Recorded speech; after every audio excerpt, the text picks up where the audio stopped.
It's that time of month again. It is time to get into my monthly recap and overview. It's not only the end of the month of March, but it is also the end of Q1, which for you finance people, that is like a big month. That means dividend payouts, lots of good stuff. And we've lived through a whole quarter of 2021. Feels like we haven't even left 2020, but here we are, a whole year later of being in this lockdown mode. So excited to kind of share with you a look behind the scenes of my March spending. So be sure and stay tuned and give it a thumbs up so we can spread the fire and all retire early together, and subscribe to my channel. And let's talk money, honey. Okay, so starting off with some money wins. In March, I had my contract extended. I'm a contractor. I have been at a company for a year now, and I really, really love this job. I love my boss. I love my team that I'm on. Really great work-life balance and pays decently well, a 6-figure contract. So I really wanted it to be extended for another year. You have like a 2-year cycle when you contract. I had like 2 weeks left, and I was not sure if I was going to be extended or not. And it's essentially can't talk to your direct boss you interact with every day.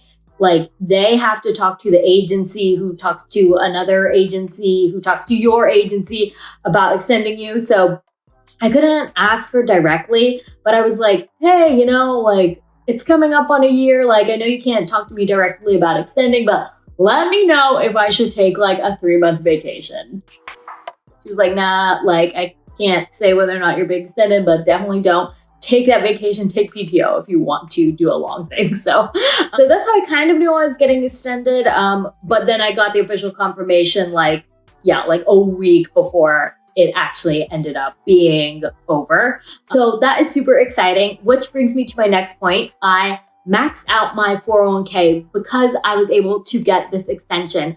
I wasn't sure if I was going to, so that is especially why I was so keen on front loading it, because I was concerned that potentially this contract would be over and I would not have a 401k at all until I found my next job. And just who knows how long that would take. And I just went ahead and front loaded it as much as possible in the case that I did not get this extension. So got it extended and was able to max out my 401k in March. So lots of big money wins. So let's get into like the spreadsheet and let me talk you through all of my totals. Starting in this income column, we have my paycheck. For my paycheck in March, I made $8,409.08. And that's kind of high, but I had an extra paycheck this month, just the way the calendar fell and the pay periods. So that was really exciting. So I had a little bit more than I usually do. That's my regular 9-to-5 job. And then for resale, I sold a couple of things on Poshmark for $25 in total. And I really don't do that much like poshing, is what they call it. You're supposed to be really active, reshare stuff, be constantly posting stuff, liking and engaging, but that is just exhausting. And honestly, people do that like as a full-time job. And honestly, I really don't see how it's just so time intensive. It's not really worth my time for like the very little that I get in return. So low ROI, therefore I just leave things up and like, periodically I'll send out offers like if I've seen there's been a bunch of new likes on an item and just try and sell it that way, dropping my price to like likers. And my Poshmark sales are pretty sporadic. Freelance work, I did $0 this month. I have one more job that it's so slow. I'm wrapping up from 2020 and it just has been dragging on. I've been building a Squarespace website. And lately for freelance stuff, I've only taken jobs over $3,000 and only like I would do a $3,000 Squarespace website. So if anybody knows anybody who wants me to put together their Squarespace website for $3,000, like happy to do that. But like the pay has to be worth it, like minimum $3,000. My time is sacred and it's very time intensive to like go back and forth and deal with clients. And I do design work all day at my day job. So it's a lot.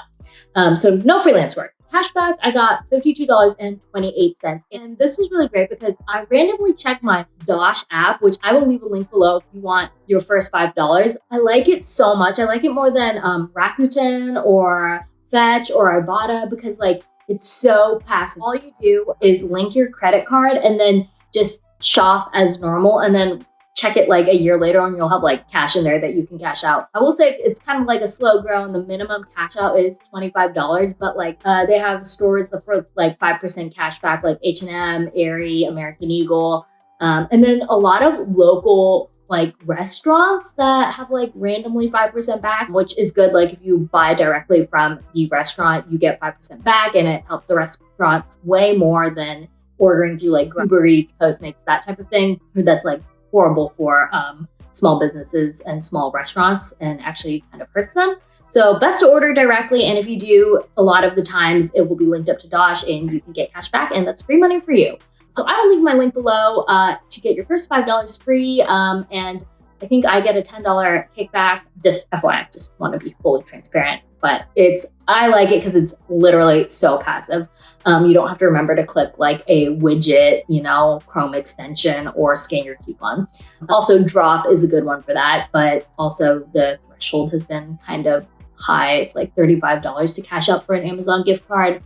Those are just options. I just like to have them. And I'll randomly open my account and have a ton of money. So I think they're still worth it to like install and just like have in the background and forget about it. And then you'll end up with like a lot of points going on. Interest, I got $4.71 from my high yield savings account.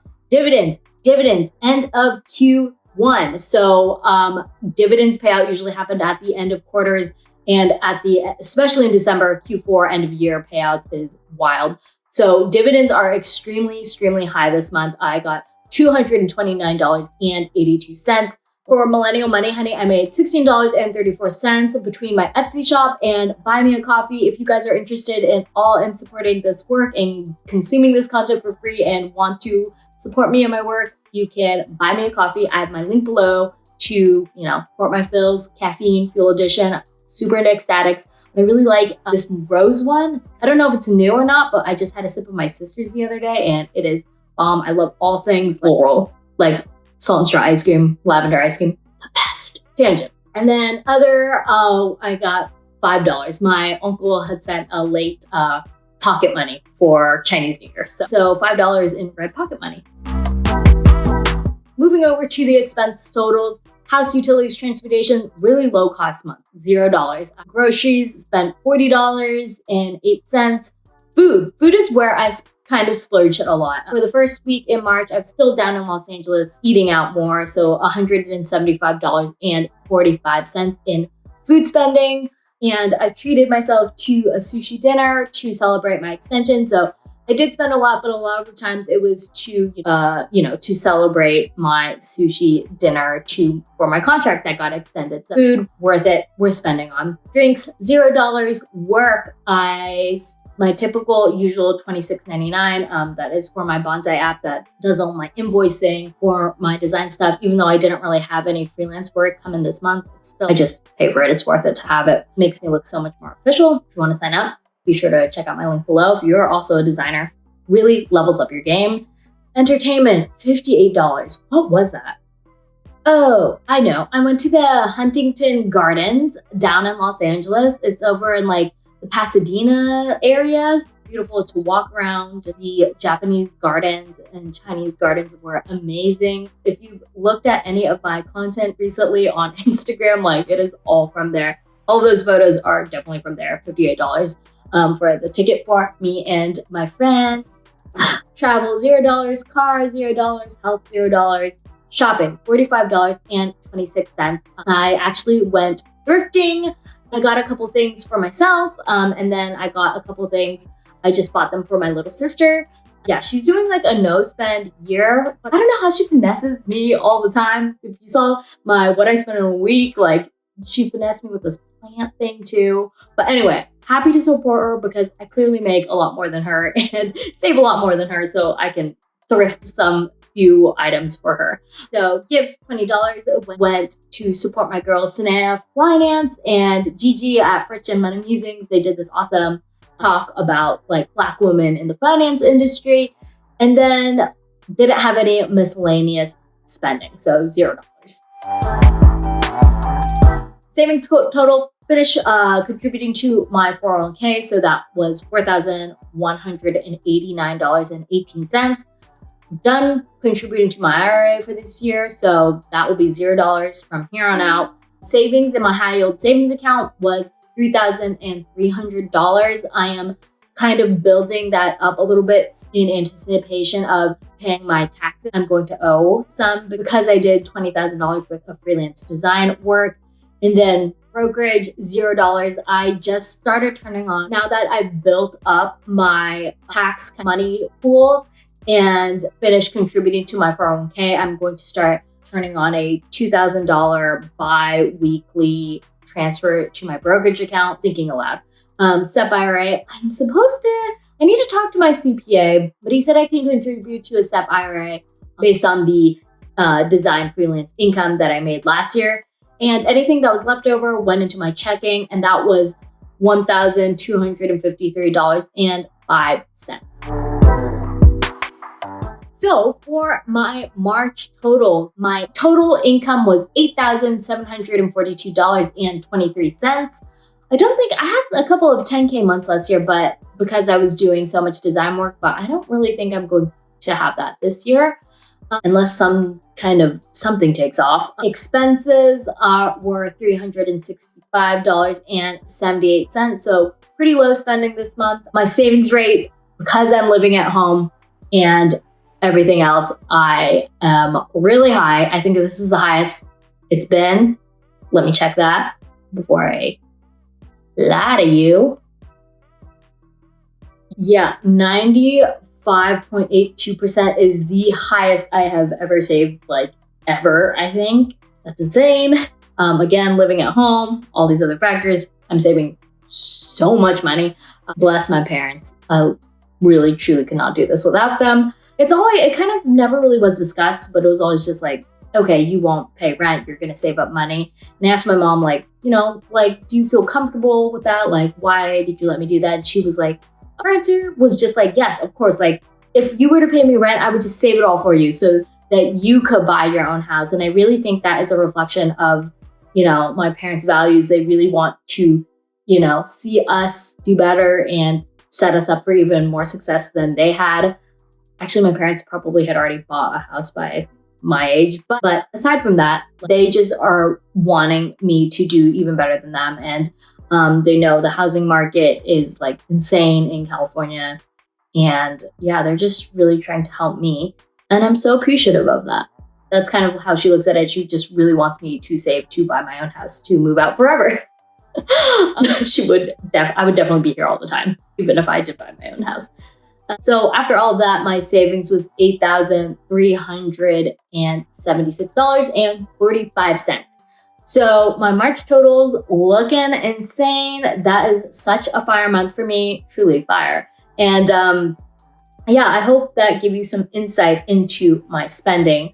Reflecting on it, I really just owe it all to my parents, truly.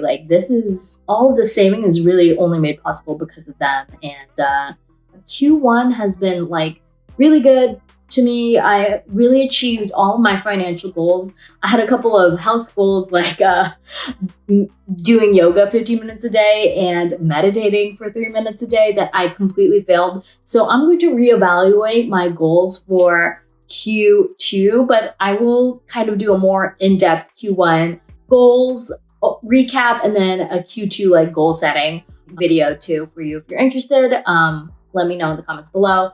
But yeah, that was a look inside my March recap. I hope you guys found it useful, insightful, interesting, or at least voyeuristic in some sense. And be sure to give it a like if you enjoyed it and subscribe to my channel so we can all get rich and retire early together.